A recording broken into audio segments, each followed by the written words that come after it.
Bonjour à toutes et à tous, j'espère que cette vidéo vous trouve toujours en pleine forme, évidemment. J'aimerais dans cette vidéo attaquer le chapitre sur les fonctions du deuxième degré. Et peut-être avant ça, essayons de prendre un petit peu de recul sur ce qu'on a fait jusqu'à présent.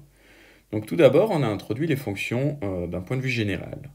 On a vu dans un cas tout à fait général comment calculer des choses telles que le domaine de définition d'une fonction. Vous vous souvenez, ce df ou calculer les zéros d'une fonction. Donc les zéros, c'est comment on calcule quand f de x égale 0.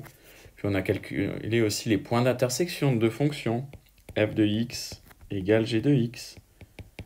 Puis on a vu des familles de fonctions un peu plus particulières. On a commencé par une famille un peu toute bête, j'ai envie de dire, c'était la fonction constante. C'est quoi une fonction constante? C'est une fonction qui vaut une valeur k, dans un cas général. Par exemple, f de x égale 3. Donc prenez n'importe quel x, son image c'est 3. Le graphe d'une telle fonction, c'était une droite horizontale, dont la hauteur, si vous voulez, au-dessus des x, c'est k. Elle est représentée, hein, si vous voulez, dans un cas général. Donc ces fonctions, elles sont assez limitées, elles ne sont pas très utiles. On a passé très vite sur ce qu'on appelait les fonctions affines, ou applications affines. En réalité, ces fonctions affines, on les appelle également des fonctions du premier degré. Pourquoi premier degré? Parce que ces fonctions, souvenez-vous, hein, elles sont caractérisées, elles sont de la forme ax plus b. Eh bien, vous voyez que c'est des polynômes, mais que x, il apparaît à la puissance 1 au maximum. C'est a fois x puissance 1, d'où premier degré. Vous avez un exemple ici, c'est par exemple f de x égale 2x moins 1. Finalement, on a vu que le droite d'une fonction affine, c'était une droite oblique, on va dire. Alors, une droite qui a une pente. Cette pente, on peut même la calculer, c'est le facteur a qui est devant le x. Et elle passe toujours par le point 0b. C'est ce qu'on appelait le point 0b, c'était l'ordonnée à l'origine. Hein. C'est cette petite chose-là, là en AB, si vous voulez. Enfin, on ne va pas revenir dans le détail. Ce que je propose maintenant, c'est qu'on passe à la suite, ce qui est les fonctions du deuxième degré. Donc c'est un type de fonction nouveau qui sont de la famille f de x est égal à ax carré, a c'est un nombre, plus b fois x, b c'est un autre nombre, plus c. Un exemple, f de x égale 4x carré moins 6x plus 7. Le graphe d'une telle fonction, on en a déjà vu quelques-uns, hein, on n'a pas vraiment étudié ces choses en détail, mais on avait vu que le graphe d'une telle fonction, c'était une parabole. Dans ce chapitre, on va voir plusieurs choses. On va voir comment factoriser cette chose-là de façon générale. Parce que pour l'instant, vous connaissez la méthode de Viette, vous connaissez les identités remarquables, mais ça ne marche pas tout le temps. Hein. Bien, vous verrez maintenant qu'il y a une méthode générale qui marche tout le temps. Vous allez voir comment calculer certains points de cette parabole pour arriver à estimer, ben je sais pas, que par exemple, pour une telle fonction, vous avez une parabole de ce type. Vous serez capable de faire ces graphes. Alors un peu plus précis que celui que je viens de faire, évidemment. Je propose maintenant qu'on passe directement au polycopier.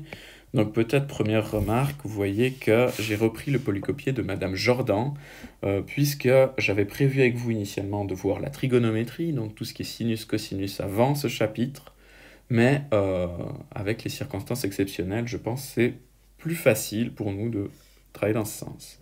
Donc pour nous, c'est pas le chapitre 8, ça doit être le 5, sauf erreur. Et puis, le début, c'est essentiellement ce que je viens de dire. Donc, fonction du deuxième degré, c'est des fonctions qui sont de type ax carré plus bx plus c. Donc, a, b, c, ce sont des nombres. On veut juste pas que a vale 0. Parce que si a vaut 0, alors, on peut regarder, hein, si a égale 0, on va avoir f de x qui vaut b fois x plus c. Et donc ça, c'est plus une fonction du deuxième degré, c'est une fonction affine. Mais bon, c'est pas très important. Passons maintenant à quelques généralités sur les représentations graphiques. Vous en avez deux juste au-dessous sur cette page. Hein. Donc on a déjà dit, c'est une parabole. Et premier constat, les branches de la parabole sont orientées soit vers le haut, soit vers le bas.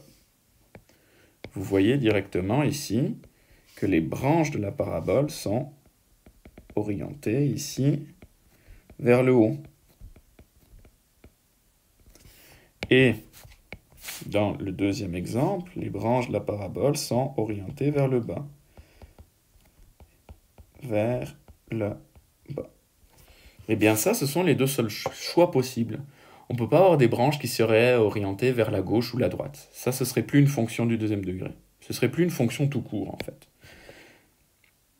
Alors, si on veut tracer la représentation graphique d'une fonction de deuxième degré, c'est pas comme pour une droite où il suffisait de 2 points, on prend notre règle et on a notre droite. On tire une droite. Ici, il nous faut plusieurs points. En fait, plus on a de points, plus on sera précis. Mais de base, si on n'a pas de stratégie, je dirais qu'il faut en tout cas une dizaine de points. Maintenant, vous verrez qu'on va développer des stratégies un peu plus efficaces que calculer 10 points. Donc, premier constat, les branches toujours orientées soit vers le haut, soit vers le bas. Deuxième constat important, les paraboles possèdent toujours un sommet. Donc c'est quoi un sommet? C'est le point le plus beau, le plus haut ou le plus bas de la parabole. Typiquement, ici, on a le sommet. C'est un sommet qui est vers le bas, vu que les branches sont orientées vers le haut. Et on aurait, pour notre deuxième fonction ici, le sommet. On verra très rapidement comment calculer précisément les coordonnées du sommet, simplement en voyant la fonction. D'ici une semaine, je vous dis f de x égale 6x carré moins 4x plus 2, et en 5 minutes, vous devriez être capable de calculer les coordonnées du sommet. C'est un petit calcul, c'est pas compliqué. La suite. Les paraboles possèdent toujours un axe de symétrie verticale passant par le sommet. Donc cet axe de symétrie, il est là. Donc souvenez-vous ce que c'est un axe de symétrie. C'est que si je prends mon graphe, la partie gauche du graphe, il est miroir de la partie droite. Et ça, je pense que vous connaissez. Donc je ne peux pas avoir de scénario comme ça. Si je ne pourrais pas avoir de fonction qui fait une chose comme ça, donc j'arrive au sommet, puis ensuite je pars comme ça. Vous voyez que c'est pas possible, cette partie, elle peut pas être correcte. On doit avoir quelque chose comme ça. Voilà pour les premières propriétés. La suite. Important, la suite. On peut constater que les paraboles peuvent avoir aucun 1 ou 2 zéros. Donc les zéros d'une fonction, rappelez-vous, ce sont les intersections avec l'axe des axes. Pour les trouver, on écrit f de x égale 0 et on résout l'équation. Alors essayons de s'intéresser au nombre de zéros sur nos deux premières paraboles. Donc, intersection avec l'axe des abscisses. L'axe des abscisses, c'est l'axe horizontal. Axe des abscisses. Donc, vous voyez ici que cette parabole, elle croise 2 fois l'axe des abscisses. Donc je vais avoir 2 zéros de la fonction. De même, pour celle-ci. On va avoir 2 zéros. Pour l'instant, dans nos deux exemples, on a 2 zéros. Maintenant, regardez l'exemple suivant. L'axe des abscisses est là, et ma parabole est là. Donc ici, il n'y a pas de zéro. Vous voyez que les deux ne se croisent jamais. Et finalement, le dernier exemple, vous voyez que notre parabole, elle est collée, elle est posée sur l'axe des abscisses. Donc on a un seul zéro. Et essayez maintenant, alors 1, 0, on ne va pas mettre S, et de même ici, il n'y a pas S. C'est maintenant de faire la réflexion suivante. Vous avez une parabole, là on a couvert tous les cas. Il ne peut pas y avoir 3 zéros, 4 zéros ou plus. Donc ça, ce sera très important pour la suite. Vous verrez qu'on va retrouver ces 3 possibilités. Aucun 0, 1 0 et 2 0. On va le retrouver de façon algébrique, très rapidement. J'aimerais finalement, avec vous, faire un petit développement mathématique. Le premier, alors ça va être compliqué, je ne vous le cache pas. L'essentiel, c'est pas de comprendre parfaitement, d'être capable de le reproduire, mais plutôt de voir comment on va arriver, en fait. L'idée pour moi ici, c'est de vous montrer que vous aurez des formules qu'il faudra utiliser dans ce chapitre.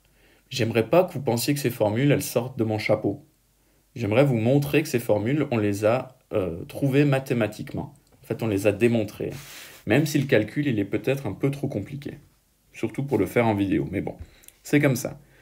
Donc on va faire une transformation algébrique. On aimerait bien essayer de factoriser une expression de type ax carré plus bx plus c dans un cas général. Donc sans dire a vaut 4, b vaut 6, c vaut 2. Et je vous ai donné quelques étapes pour le faire, alors suivons cette étape. Donc on pose un polynôme f de x égale ax carré plus bx plus c, et puis on va appliquer ces étapes. Donc première étape, on nous dit de mettre en évidence a. Donc déjà ça, c'est pas évident. Mettre en évidence a, eh bien le premier terme, il y avait ax carré, donc il va me rester x carré. Le deuxième terme, eh bien il n'y avait pas de a. Donc si je mets quand même en évidence un a, en fait ce que je fais, c'est que je crée un a au dénominateur. Regardez maintenant, si je multiplie a à gauche avec b sur a, vous voyez que les a s'annulent et il me reste bx. Donc ça, c'est un procédé que vous avez rarement fait, hein, mais qui, souvent, parce que c'est pas utile de le faire avec des nombres, on va jamais faire ce genre de choses, on est en train de créer des fractions. Mais là, c'est ce qu'il nous faut faire pour arriver où l'on veut. Et c'était pas l'étape la plus compliquée. Maintenant, la deuxième étape, on aimerait faire apparaître une identité remarquable dans cette parenthèse. Et pour ce faire, on va appliquer une méthode que vous avez peut-être vue en première qui s'appelle compléter le carré. Vous voyez, on a x carré ici, x carré plus b sur a fois x. Autrement dit, on a quelque chose du type x carré plus 2ax, et puis maintenant, il nous faudrait le a carré qui va derrière pour compléter l'identité remarquable. Donc, on va le faire en plusieurs étapes pour que vous essayez. Je vais essayer de vous montrer comment on fait ça. Donc, premièrement, ce b sur a fois x, je vais l'écrire comme, alors, excusez-moi, 2 fois b sur 2a fois x. Donc, on a x carré plus 2 fois un premier facteur fois x. Et puis, ici, je vais faire ce qu'on appelle compléter le carré. Donc, je vais ajouter un b sur 2a au carré. Et en faisant ça, vous voyez que j'ai fait apparaître une identité remarquable. Maintenant, ce b sur 2a au carré, il n'était pas là. Donc, si je l'ajoute, je n'ai pas le droit de mettre un égal ici et d'ajouter un terme. Donc, je dois le retrancher derrière. À nouveau, on peut se demander pourquoi on fait ce genre de choses. Hein, Et finalement, il me reste ce c sur a qui n'a pas bougé. On continue. A fois entre parenthèses, et regardez maintenant, cette chose-là, c'est une identité remarquable. X carré plus 2 fois b sur 2a fois x plus b sur 2a au carré, ça c'est x plus b sur 2a au carré. Donc ce x plus b sur 2a au carré, je vais le mettre ici. Hein. X plus b sur 2a au carré. Et finalement, il me reste le terme en rouge, là, le moins b sur 2a, que je vais peut-être, je vais casser la parenthèse. Donc le carré, il va devenir en haut, moins b carré, et en bas, 2a au carré, ce qui me donne 4a carré. Il me reste mon c sur a qui n'a pas bougé, lui. Voilà. Et je vais encore faire une étape pour l'instant. Hein. C'est normal que vous ne voyez pas vraiment où je veux en venir pour l'instant. Ça va venir très bientôt, hein, je vous le promets. Donc x plus b sur 2a au carré. Et je propose que les deux termes qui sont à droite, je les mette ensemble. Donc ces deux choses-là, on va les mettre ensemble en mettant tout au même dénominateur. Et je vais laisser un moins devant. Donc, comme dénominateur, j'ai 4a carré et a. Le plus petit dénominateur commun, c'est 4a carré. En haut, j'ai un b carré. Maintenant, attention, le plus va devenir moins parce que j'ai en quelque sorte mis un moins en évidence devant ici. Hein. Donc, je vais avoir un moins. Et c sur a, pour arriver à 4a carré, je dois multiplier par 4. Donc, je vais avoir b carré moins 4ac. Voilà, on va s'arrêter là pour l'instant. Cette chose-là, dans la prochaine vidéo, elle va nous permettre en fait de factoriser, d'aller un peu plus loin. Mais à ce stade, j'aimerais juste vous montrer qu'on a fait apparaître ici quelque chose, b carré moins 4ac. Ce b carré moins 4ac, il est tellement important pour ces fonctions du deuxième degré qu'il faut tout le temps le calculer quasiment, qu'en fait on lui a donné un nom. Alors son nom, c'est pas triangle. Ce triangle, en fait, c'est ce qu'on appelle un delta. Delta, en fait, le triangle, c'est la lettre D majuscule de l'alphabet grec. Et puis, ben, c'est ce que j'ai écrit au-dessous. Hein.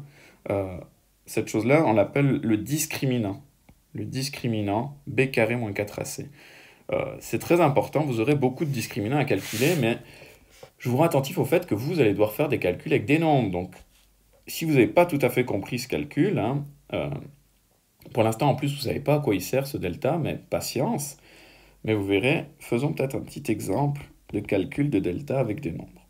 Et on va s'arrêter là après. F de x est égal à 4x carré moins 6x moins 2.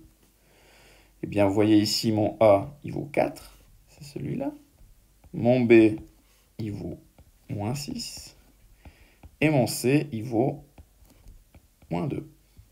Donc, à l'aide de ça, on peut calculer le discriminant. Donc, B au carré, moins 4AC.